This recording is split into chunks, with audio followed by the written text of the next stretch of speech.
Bill, it's Tyler here. Just finishing the inspection and kind of wanted to walk you through the things that we saw. To be perfectly honest, this guy was really not that thorough. He was only here for about an hour and 20 minutes. Normally a house this size with a good inspector is going to take you a good 2 hours to 2.5 hours. So it's amazing. He didn't come up with much, but there are a couple things that need to be attended to. When Eric came in yesterday and when I came in today, this part of the house was freezing, especially cold. You can see that. We actually put it to off now, but when that even is on, put it to cool, it doesn't show anything on the digital thermostat. And when he went up in the attic, the coil line was frozen over. He has a picture of that he'll send with the inspection report, but it's physically frozen over. And basically what he's saying is that that thermostat right there on the wall is malfunctioning. It's basically having it run constantly and it's freezing over. So he turned it off because they can't fix the problem with it frozen. So he turned it off so it could thaw out, and then need to get an AC guy out here. That's just the AC for the master wing of the house, which I'm sure you probably know. But that needs to be looked at. Could just be the thermostat. That's more than likely what's going on. There's these two can lights in the master shower that we hit every switch in the world. Can't seem to get them to come on. So I don't know if it's just a hidden switch, or I know a lot of times in showers with the steam and humidity from these showers, those lights go bad. So we just need to prove that those work. Both sides of this here, where the backsplash of kind of the tub come in, you can see how it's separating. Basically, you know, I don't know if that's a cultured marble or what that is, but that is, you know, it was bent to fit, and it's just not, it's coming back off.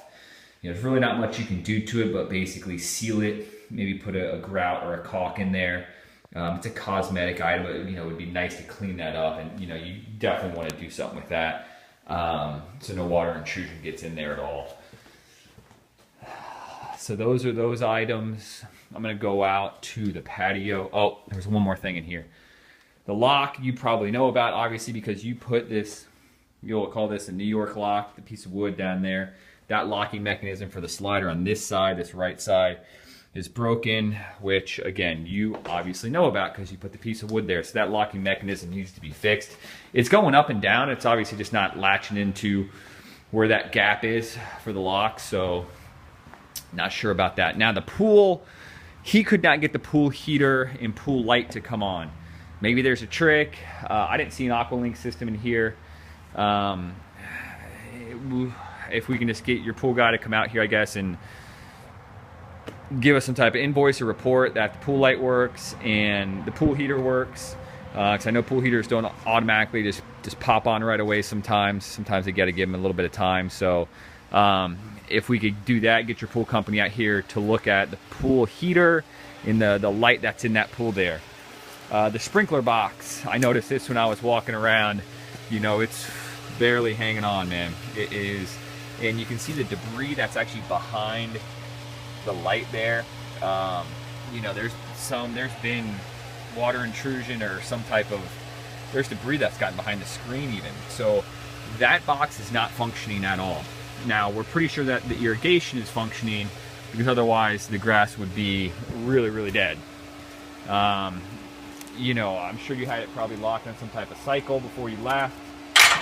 But that box, it really does need to function, because you need to be able to adjust the days, the times, how long, all that fun stuff. So we need to get that checked out as well.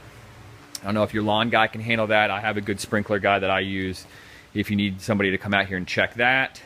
They are going to do a radon test, which, you know, teach his own. You know, hope nothing comes of that, because those things are a hoax in my opinion, but it's buyer's privilege to do any and all inspections that they want.